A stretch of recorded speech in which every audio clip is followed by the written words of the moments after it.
Bonjour à toi qui regarde actuellement cette vidéo, je m'appelle Savannah, je suis étudiante échange aux États-Unis et aujourd'hui on va parler de l'école.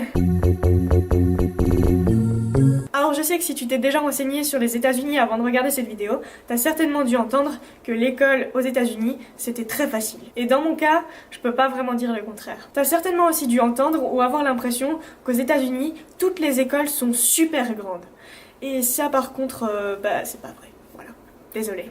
Par exemple, moi, cette année dans mon école, si je prends uniquement les élèves de la high school, on doit être une petite centaine.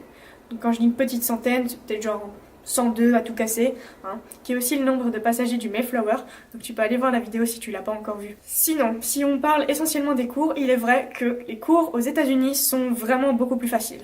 Pour la plupart. On va pas trop faire de généralité, peut-être que ça dépend aussi des écoles, mais en tout cas dans mon école, la plupart des cours sont très simples. Et l'ambiance en classe est vraiment très différente. Pour comparer, la Belgique c'est la version stricte de l'école. Voilà, je pense que tu t'y attendais. Et comme j'aime bien filmer n'importe quoi, voici quelques exemples. Liste des comportements en Belgique. Attendre la consigne avant de s'asseoir. C'est bien. S'asseoir directement. C'est pas bien. Être attentif au cours. C'est bien. Faire autre chose que son cours.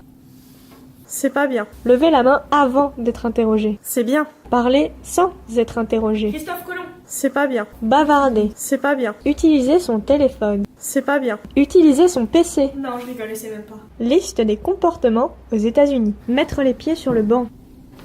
On s'en fout. Parler sans lever la main. Christophe Colomb. C'est normal. Se coucher par terre. C'est pas grave. Faire des câlins aux profs.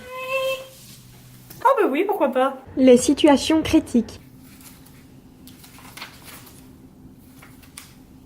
Madame, j'ai perdu ma feuille.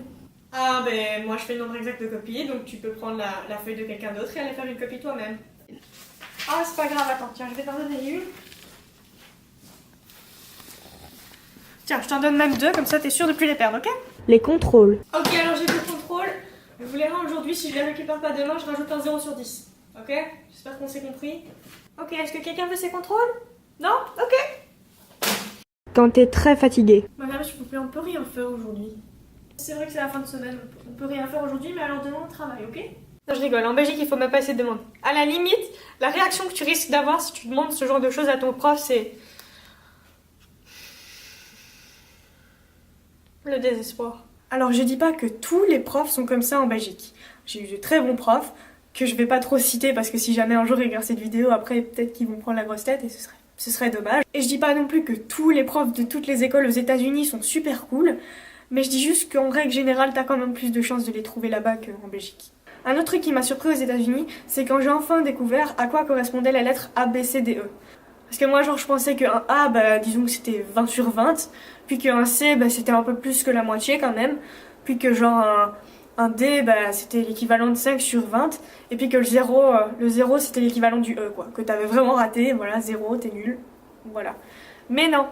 En gros ici un A ça va de 90 à 100%, un B ça va de 80 à 90%, un C ça va de 70 à 80%, un D ça va de 60 à 70% et un 0 ça va de 0 jusqu'à 60. Et oui, il passe directement de 0 à 60. Les chiffres entre 0 et 60, ils s'en foutent. Puis de toute façon ici les Américains s'ils ont pas un A c'est la fin du monde. Très clairement, ils sont pas contents de ne pas avoir un A et la plupart d'entre eux vont bosser pour essayer d'avoir le A.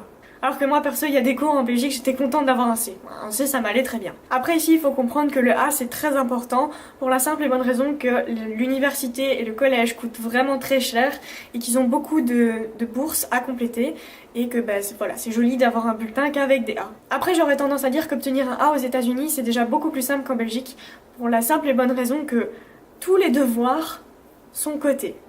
Et que le fait de faire ton devoir, la plupart du temps, te donne déjà un A assuré. Alors qu'en Belgique, ils codent pas vraiment les devoirs. C'est plutôt genre, si tu fais ton devoir, tant mieux, parce que c'est ce qu'on t'a demandé. Si par contre tu fais pas ton devoir, tu peux te prendre un 0 sur 10.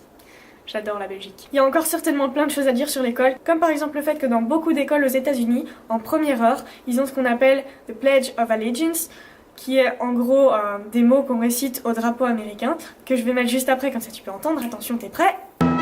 I pledge allegiance to the flag of the United States of America and to the republic for which it stands, one nation, under God, indivisible, with liberty and justice for all.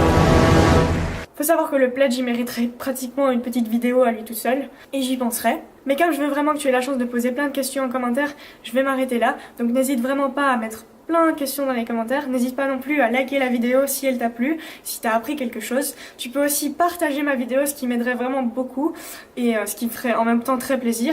Et puis aussi tu peux me suivre sur Instagram, où je poste régulièrement des photos de mon séjour et de ce que je fais au quotidien. En attendant la prochaine vidéo, je te dis à la prochaine.